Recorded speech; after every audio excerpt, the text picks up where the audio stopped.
На западниот планински дел од Пелагониската котлина, на надморска височина од 1250 метри, разместен на благите падини на планината Баба, обкружен од сите страни со густата борова шума и прекрасниот столетен даб, се наоѓа градот Востаник, градот на Илинден, градот на Крушевската република. Крушево.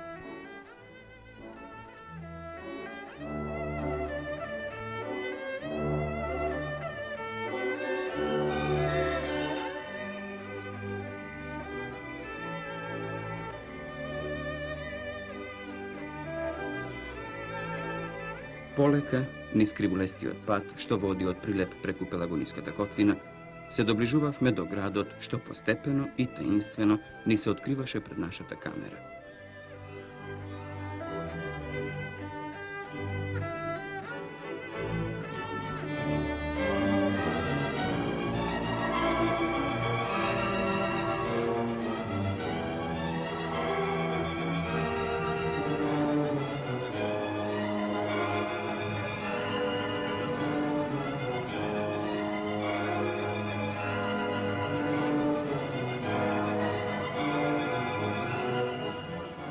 Ретки се местата со толку богато историско минуто, со толку крвави дни и непоколеблива вековна слободарска идеја, изразена до саможртва.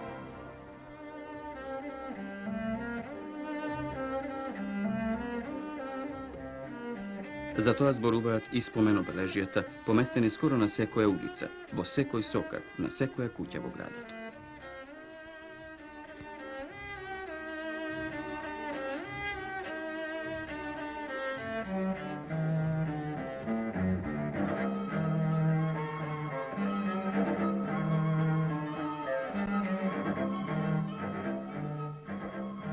На прв поглед, со влегувањето во градот, се добива впечаток дека куќите се слепени, а дворовите влегуваат еден во друг.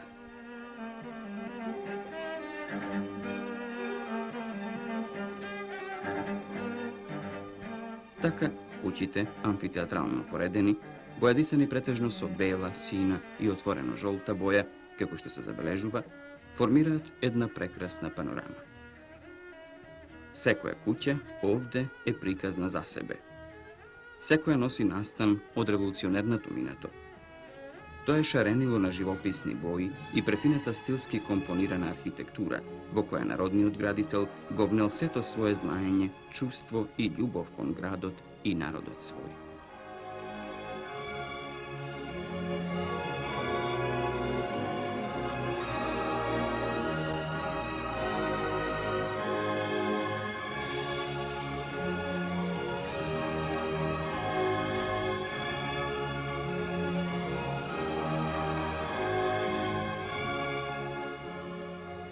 Крушевската куќа по многу нешто се разликува од архитектурата на другите македонски градови.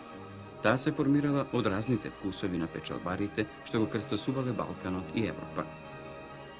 Сето она што им се допаднало на крушевските печалбари, златари, кујунџи и касапи, се она што било атрактивно од европските и светски центри, го втемелиле овде, во нивното сакано Крушево, и на тој начин ја искажале својата приврзаност кон својот роден крај, кон својот сакан народ.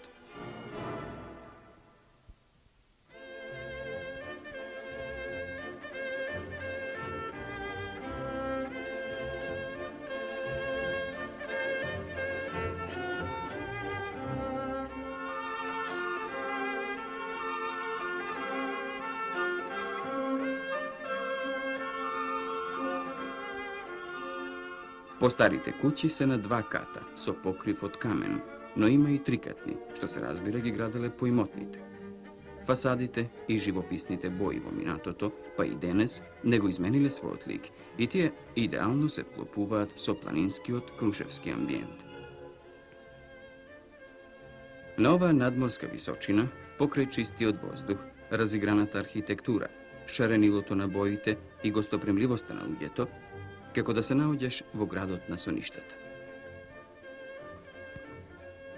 Не случајно, во 1927 година, како што вели еден познавач на крушевската историја, градот го посетил и славниот француски архитект Корбизије, кој бил фасциниран од Крушевската куќа, што понатаму му користела во неговото творештво.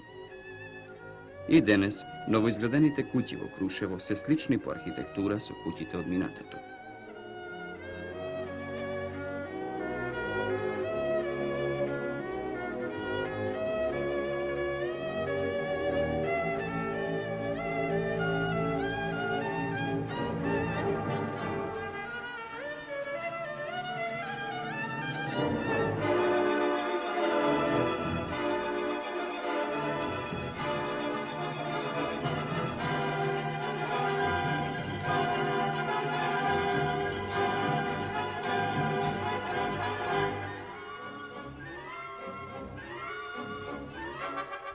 Благодарение на економската состојба на градот од неговото формирање, поточно од доселувањето на власите што бегале под налетот на турците и нивните зулуми, се почувствувал градски менталитет.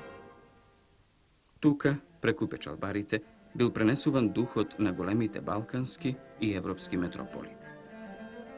Постарите велат дека овде за прв пат во Македонија е донесен шеширот и подоцна влегол во состав на машката гардероба. Од некогашната Крушевска чаршија излегувале надалеку познати рачни творби, што биле познати по естетските вредности и квалитети што го поседувале.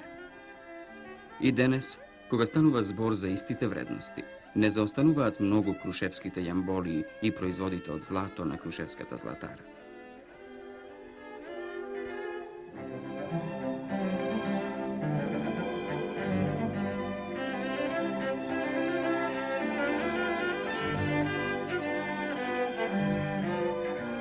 Посебна страница во богатата историја на Крушево представуваат крушевските цркви и околни манастири.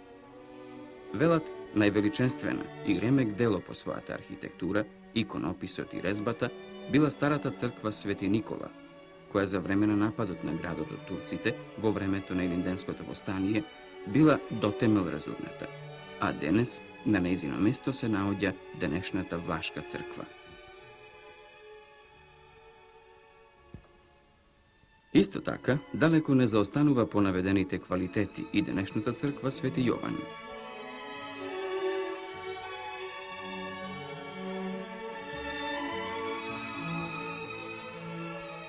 Пред црквата не пречека Чичко Атанас, служител на црквата, и широко ни ги отвори низините тешки дрвени порти. Со богатство на орнаментика, длабоката и плитка резба, оваа црква влегува во составот на реткостите на Крушево. Овде посебно импресионира резбата на иконостасот.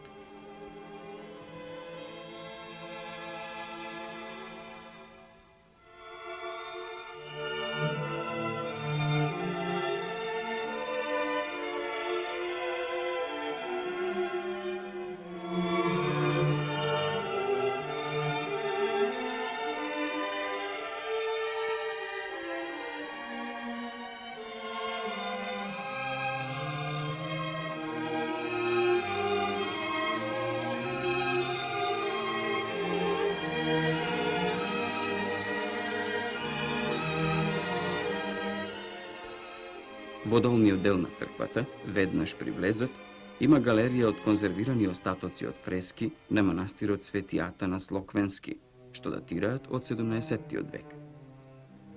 Особено карактеристично е тоа што овие фрески биле насликани на земјана, каллива подлога, за разлика од другите фрески во тоа време што се на тврда подлога од малтер.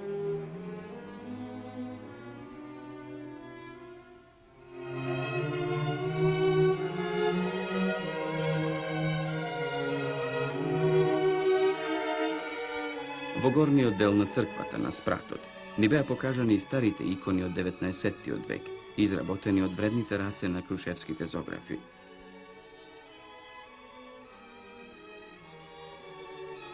Тука е изложен и нивниот прибор со кој работеле. Неверојатно скромен алат за толку богат ликовен израз. Одраз на умење и стрпливост. Со право можеме да речеме дека до денешни дни тие се ненадминати уметничко-естетски вредности.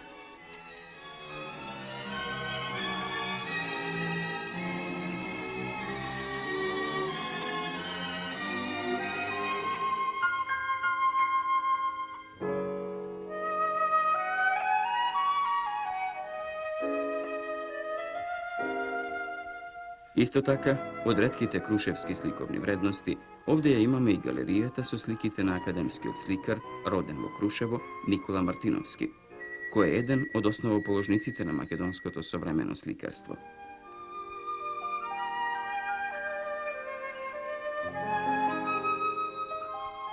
Тој, со своите ликовни творби, покрај тоа што беше еден од најценетите во земјата, исто така, неговото творештво беше вреднувано и почитувано и надвор од Југославија.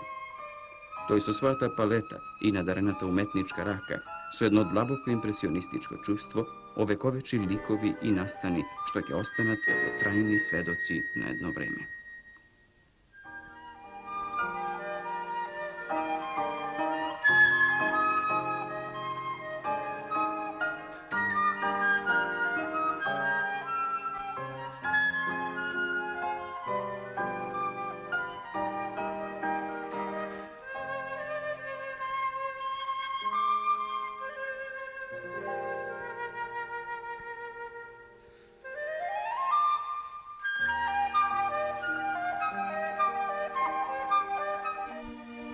Во истата староградска Крушевска куќа, во една од незините простории, се наоѓа и постојаната фотоизложба, можеби за крушевчани најдрага, Тито во Крушево 69-тата.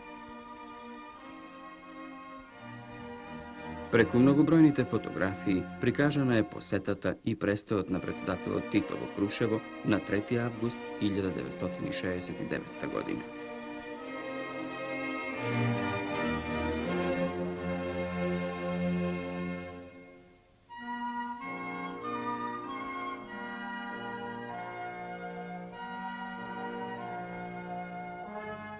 Посебно внимание на секој посетител на градот му го свртуваат многобројните споменици што се наоѓаат на секој чекор. Тие споменици зборуваат за славните изминати години и се гордост не само за крушевчани, туку и за Македонија. Особено се импресивни оние од илинденските денови. Ретко се наоѓа пример во историјата на другите народни револуции и речиси нема таков пример да се сплоти цел еден народ, цела една земја, под едно знаме и за една револуционерна цел во текот на неполни 10 години. Тоа стана во Македонија. Тој пример ни го даде македонското население, кое го овенча со оној голем историски настан што го нарековме Илинденско востание. Пишува револуционерот Димо Хаџидимов. Крушево беше меѓу првите што се крена против турската тиранија и го кажа својот револуционерен збор. Крушевската република беше најголемиот дострел на Илинденската револуција. Тоа беше оној идеал во името на кој македонските востаници ја пролеваа својата крв. Доказ за зрелоста на македонскиот народ и непобедливата желба за слобода.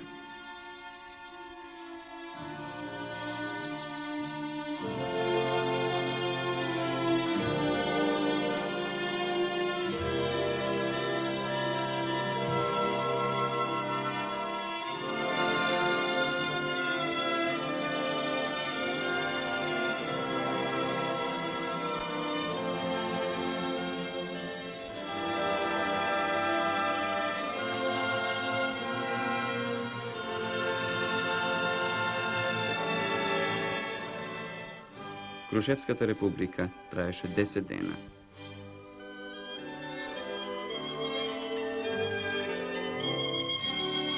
Се до оној момент, додека не згасна и животот на последниот неизин бранител.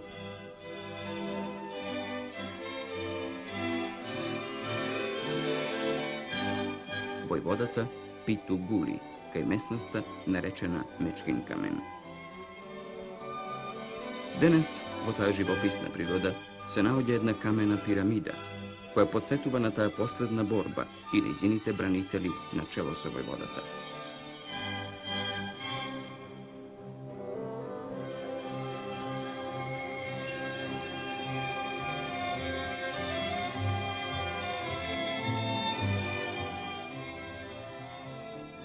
Во местноста Гумење На Крушевската република подсетува камената плоча, ставена на куќата каде што живееше и работеше председателот на Крушевската република, учителот Никола Карев. Неколку метри подалеку е и неговата импозантна фигура сред боровите насади.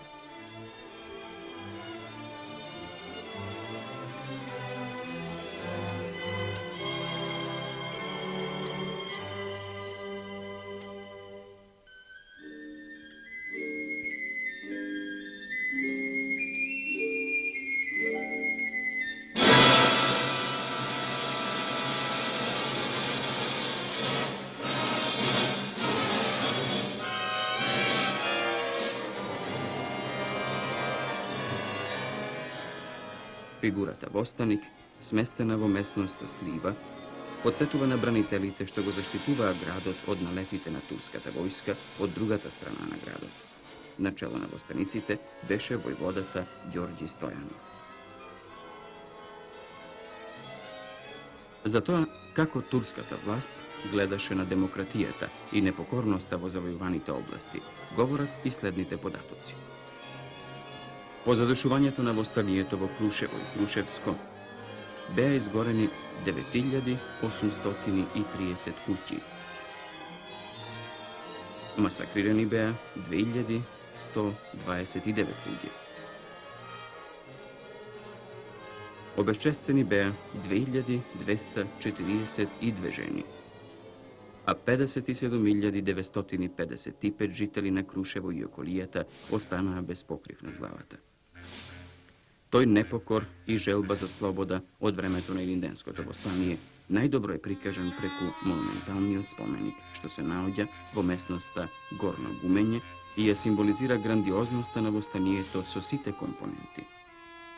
Овој споменик се наоѓа на височина од 1520 метри, а од него се протега прекрасна гледка на Крушево и околината. Овде, секоја година, од 1 до 10 август, се одржува традиционалниот меморијален фестивал 10 дена Крушевска република. Илинден не победи, но тој со сета своја трагика се втисна длабоко во душата на македонскиот човек. Идејата за слобода остана, тлеејќи со години кај младите генерации. И наскоро дојде и вториот Илинден, толку очекуван, но тој битно се разликуваше од првиот и по целите што си ги постави и по авангардата што го раководеше, забележал еден наш историограф. Доследно на своето револуционерно минато, Крушево достојно се вклучи во немилосердната татковинска борба, за да го дочека тој втор Илинден. Револуционерната илинденска мисла и идеја за слобода што се пренесуваше од колено на колено кај крушевските генерации и што делуваше со едно пригушено ехо меѓу двете светски војни, дојде до полн израз за време на Народно-ослободителната војна. За Крушево меѓу двете војни и за неговото учество во Народно-ослободителната војна ни зборува Томо Кутурец, еден од најстарите живи комунисти од градот, во чија куќа во 1935 година е формирана и првата партиска ќелија на Комунистичката партија на Југославија за Крушево. Крушево, нарочито после Илинденското востание, беше арена на крвави борби меѓу македонци и власи, а тоа беа потикнати од страна на балканските монархи кои применуваат тука она позната аксиома на Макиавели дели па владај. 1935 година во Крушево формирана беше партиска ќелија, а 1936 година партиско поверенство, додека 1939 година формиран беше местни комитет и Скоевска организација. Во период од 1941 година до 1942 година во Крушево и Крушевско постојат 98 членови на партија, isto toliko i členovi na Skojevska organizacija. Od 1942 година беше формиран Крушевски партизански одред Питогули. Тој одред имаше значајни успеси, еклатантни успеси во врска не само пропагирање идеите на освободителната борба, него исто така и разни акции во околните села на Крушево, па и Кичевско. Скоро 92% од вкупното население на градот и околијата беше активно ангажиран во НОВ. Број на борци само во градот броеше 1560.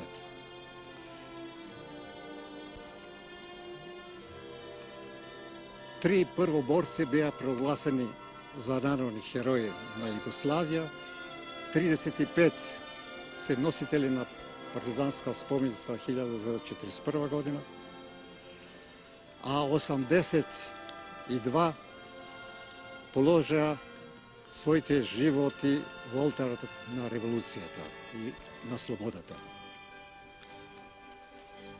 Крушево доследно на своето револуционарно минато, тој се вклучи во борбата против окупаторот и домашните издајници и зеде учество во општата револуција на југословенските народи и се вгради со свој придонес во создавањето на нова Југославија. Во изминатите години на слободен живот и сестран растеж, градот коренито се промени. Ја промени својата физиономија, така што денес човек може многу тешко да направи некоја споредба со минатото, како што ни рече председателот на извршниот совет на собранието на Крушево Борис Николовски. Крушево пред војната ги имаше сите карактеристики на стопанска неразвиеност, немаше речиси никаква индустрија, населението се занимаваше со земјоделие, сточарство и трговија. Животниот стандард беше на многу ниско ниво. Може слободно да се каже дека тешко се живееше или поточно сиромаштијата царуваше. Немаше електрична струја нити во градот, нити во населените места на подрачјето на општината Крушево. Од ослободувањето до денес Крушево бележи динамичен растеж, вистински препород карактеристичен за социјалистичкиот развој на секој град, на секоја општина во Југославија. Работните луѓе, граѓаните на Крушево, определувајќи се цврсто за револуционерниот курс на Сојузот на комунистите на Југославија во изградбата на нашето социјалистичко самоуправно општество, постигнуваат се поголеми и позначени резултати и успеси.